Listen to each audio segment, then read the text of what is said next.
Hello வீவாஸ், நாளை வருடத்திற்கு ஒரு முறை மட்டுமே வரக்கூடிய அபூர்வமான பங்குனி உத்திரமானது நாளைய தினத்துல வரப்போகிறது. எனவே இந்த ஒரு அபூர்வமான நாள்ல நீங்க நாளைய தினத்துல குளிக்கக்கூடிய தண்ணீர்ல இந்த 3 பொருட்களையும் சேர்த்து குளித்துட்டு வாங்க. இதன் மூலமாக நீங்க நினைச்சது எதுவாக இருந்தாலும் அது உடனடியாக நடக்க ஆரம்பிக்குங்க. இதை விட இன்னொரு மிக முக்கியமான விஷயம் என்னன்னு கேட்டீங்கன்னா, கடன் பிரச்சனைகள் தீர்ந்து செல்வ சேர்க்கை சூழ்நிலையானது உருவாக ஆரம்பிக்குங்க. அதோடு பெருமானுடைய ஆசிர்வாதமும் மகாலட்சுமியுடைய ஆசிர்வாதமும் உங்களுக்கு பரிபூரணமாக கிடைக்கக்கூடும். எனவே நம்முடைய தலையெழுத்தையே மாற்றி தரக்கூடிய அந்த 3 பொருட்களானது என்னென்ன அப்படிங்கறத தான் இந்த வீடியோல நம்ம பார்க்க போறோங்க. அது மட்டும் கிடையாதுங்க, நாளைய தினம் பங்குனி உத்திரம் என்பதால முருகனுக்கு உகந்த 3 பொருட்களையும் நம்முடைய வீட்டிற்குள்ள நம்ம வாங்கிட்டு வந்து வைப்பதன் மூலமாகவும் இன்னுமே நம்முடைய வாழ்க்கையில அதீதமான நன்மைகளானது நடக்க ஆரம்பிக்கும் அப்படின்னே சொல்லுவாங்க. எனவே நம்ம வாங்க வேண்டிய அந்த 3 பொருட்கள் என்னென்ன, மேலும் நாம குளிக்கக்கூடிய தண்ணீர்ல கலக்கக்கூடிய அந்த 3 பொருட்கள் என்னென்ன அப்படிங்கிற எல்லா விஷயத்தையுமே நம்ம டீட்டெயிலா தெரிந்து கொள்ளலாம். முருகன் உங்களுக்கு பிடித்த கடவுளாக இருந்தா வீடியோவை லைக் பண்ணுங்க. ஓம் முருகா போற்றி அப்படிங்கிற இந்த திருமந்திரத்தை கமெண்ட்ஸ்ல 3 முறை மறக்காம டைப் பண்ணுங்க. முருகனுடைய பரிபூர்ணமான ஆசீர்வாதமானது உங்களுக்கு கிடைக்கும். அதுக்கு முன்னாடி இன்னும் நம்ம சேனலை சப்ஸ்கிரைப் பண்ணலனா சப்ஸ்கிரைப் பண்ணிடுங்க. அப்படியே பக்கத்துல இருக்கக்கூடிய பெல் ஐகானையும் பிரஸ் பண்ணுங்க. வாங்க வீடியோக்குள்ள போகலாம். 11/4/2025 வெள்ளிக்கிழமை அன்று மங்களகரமான நாளிலேயே இந்த முறை பார்த்தீங்கன்னா வருடத்திற்கு ஒரு முறை வரக்கூடிய பங்குனி உத்திரமும் சேர்ந்து வந்திருக்கு.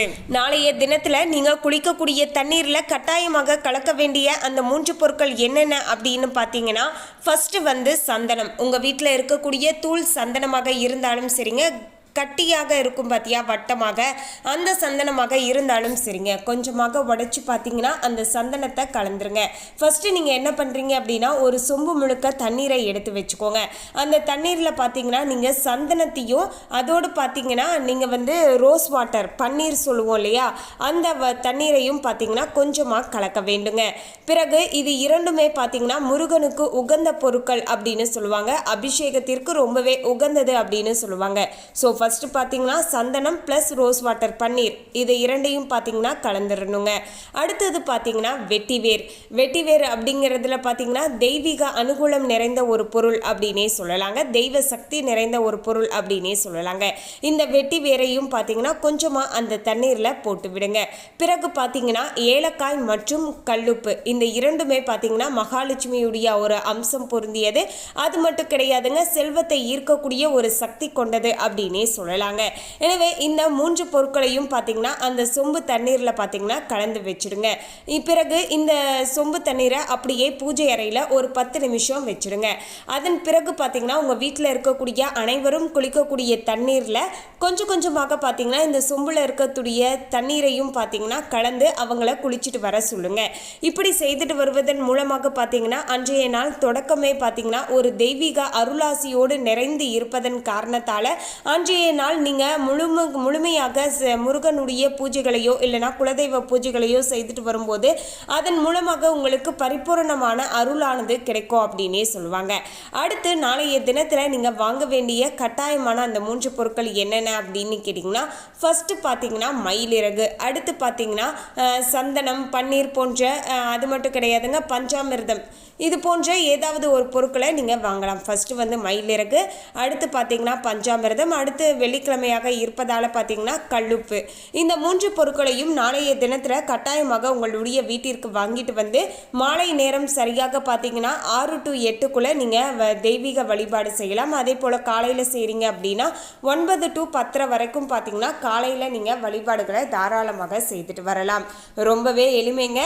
ஃபஸ்ட்டு நம்ம குளிக்கக்கூடிய தண்ணீரில் 3 பொருட்கள் கலந்து அந்த தண்ணீரை பார்த்தீங்கன்னா உங்கள் வீட்டில் இருக்கக்கூடிய அனைவருமே பார்த்தீங்கன்னா கொஞ்சம் கொஞ்சமாக நீங்கள் குளிக்கக்கூடிய தண்ணீரில் கலந்து நீங்கள் அப்படியே குளிச்சுட்டு காலையில் பார்த்தீங்கன்னா முருகனையோ இல்லைனா குலதெய்வத்தையோ மனதார வழிபாடு செய்துட்டு பிறகு உங்களுடைய அன்றாட வேலைகள் எதுவோ அதை செய்யலாம். விரதம் அனுஷ்டிக்கக்கூடியவர்கள் விரதம் அனுஷ்டித்து இந்த பூஜையை செய்யலாம். மாலை நேரம் சரியாக 6 மணி அளவில் பார்த்தீங்கன்னா மயிலிறகு, சந்தனம், அதே போல் பஞ்சாமிர்தம், கல்லுப்பு இந்த 3 பொருட்களையும் வாங்கிட்டு வந்து வைத்து நீங்கள் பூஜை அறையில் வைத்து பூஜைகள் செய்து அன்றைய நாள் பார்த்தீங்கன்னா ஏதாவது நீங்கள் நெய்வேத்திய பிரசாதமும் செய்யலாங்க. குறிப்பாக பால் பாயாசம் சர்க்கரை பொங்கல் வைப்பது ரொம்பவே சிறப்பு. உங்களால் செய்ய முடியல அப்படின்னா பாலை வந்து நீங்கள் காய்ச்சி அந்த முருகனுக்காக பிரசாதமாக வைத்துட்டு பிறகு பார்த்தீங்கன்னா பூஜைகள் முடிஞ்சதுக்கு அப்புறமேட்டு நீங்களுமே சாப்பிட்டு விரதம் இருந்தவர்கள் விரதத்தையும் நீங்கள் முடித்து கொள்ளலாங்க.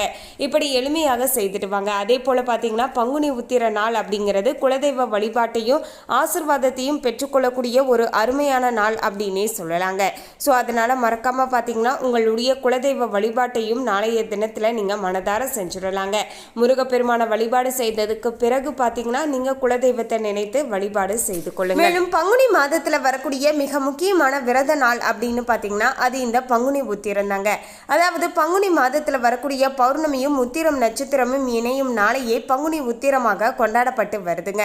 பல தெய்வீக திருமணங்கள் நடைபெற்ற நாளாகவும் இந்த பங்குனி உத்திரமானது கருதப்பட்டாலுமே இது தமிழ் கடவுளான முருகப்பெருமானுக்கு உரிய நாளாக முக்கிய விரத நாளாகவும் கருதப்படுகிறது. இந்த நாள்ல விரதம் இருந்து முருகப்பெருமான வழிபடுவதால திருமணம் உள்ளிட்ட மங்கள நிகழ்வுகள் எல்லாமே பார்த்தீங்கன்னா உடனடியாக நடைபெறக்கூடும். அதே போல திருமணத்தில் இருக்கக்கூடிய தடைகள் அனைத்துமே நீங்கும் அப்படிங்கிற ஒரு ஐதீகமும் இருக்குங்க.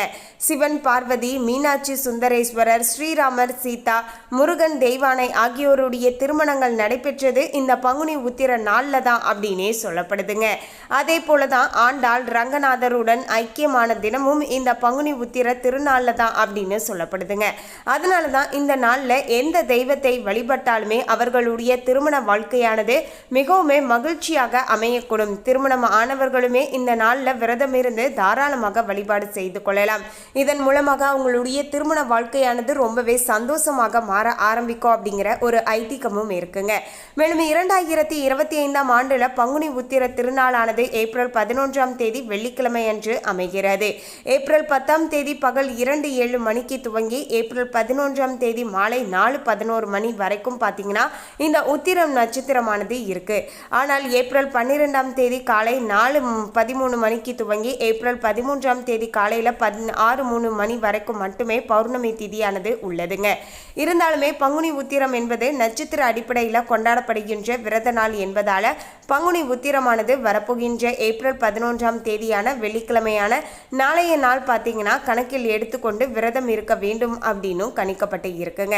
மேலும் பங்குனி உத்திர நாளில் முக்கியமாக பார்த்தீங்கன்னா இந்த 6 விஷயங்களை செய்துட்டு வருவதால முருகப்பெருமானுடைய அருளானது நிச்சயமாக பரிபூரணமாக கிடைக்கும் அப்படின்னே சொல்லலாங்க. ஃபர்ஸ்ட் பார்த்தீங்கன்னா ஆலய தரிசனம். அதாவது பங்குனி உத்திரம் அன்று கோவிலுக்கு சென்று சிவன் பார்வதி இல்லைனா முருகன் தெய்வானையை வழிபட வேண்டுங்க.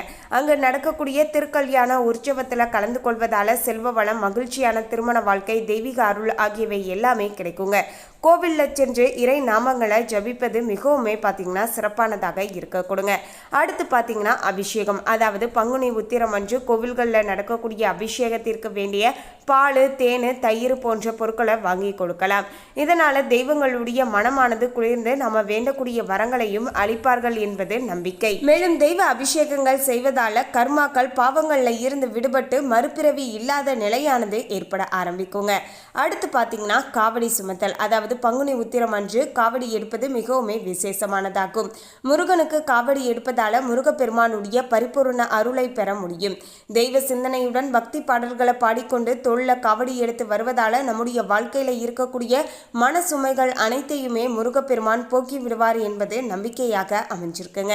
மேலும் பங்குனி உத்திரம் அன்று உணவை தவிர்த்து விரதம் இருந்து முருகனை நோக்கி மந்திர ஜபம் செய்வது, தியானம் செய்வது ஆகியவற்றை செய்வது எல்லாமே பார்த்தீங்கன்னா சிறப்புங்க.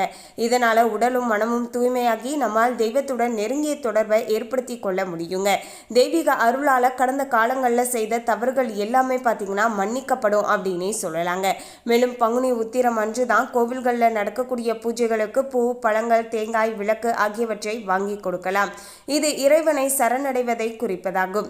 அதே போலதான் ஏழைகளுக்கு உணவு, உடை, தேவையான பண உதவி எல்லாமே நம்ம செய்துட்டு வரலாம். இதனால நம்முடைய கெட்ட கர்மாக்கள் எல்லாமே பார்த்தீங்கன்னா குறைய ஆரம்பிக்கும் அப்படின்னே சொல்லலாங்க. மேலும் இந்த நாட்களில் மந்திர ஜபங்கள் செய்வது, புனித நூல்களை வாசிப்பது, தெய்வீக கதைகளை கேட்பது புண்ணியமான பலன்களை ஏற்படுத்தி தரக்கூடுங்க. குறிப்பாக பார்த்தீங்கன்னா திருப்பாவை, திருவெம்பாவை, கந்த புராணம் உள்ளிட்ட தெய்வீக நூல்களை நம்ம படித்துட்டு வரலாம். குறிப்பிட்ட எண்ணிக்கையில் குறிப்பிட்ட தெய்வத்திற்கு உரிய மந்திரங்களை நம்ம ஜபித்துட்டும் வரலாங்க. ஸோ இது மாதிரியான விஷயங்களை முடிஞ்ச அளவுக்கு நாளைய தினத்தை செய்து இன்னுமே அதீதமான இறை அருளையும் நீங்கள் ஆசிர்வாதத்தையும் முழுமையாக நாளைய தினத்தில் பெற்று தெரிந்து கொள்ளுங்கள். மேலும் இந்த தகவலை பற்றிய உங்களுடைய கருத்தை கமெண்ட்ல பதிவு பண்ணுங்க. இந்த தகவல் உங்களுக்கு பிடிச்சிருந்தா லைக் பண்ணுங்க, ஷேர் பண்ணுங்க. இது போன்ற சுவாரஸ்யமான தகவலை தெரிந்து கொள்ள சேனலை சப்ஸ்கிரைப் பண்ணுங்க. தேங்க்யூ.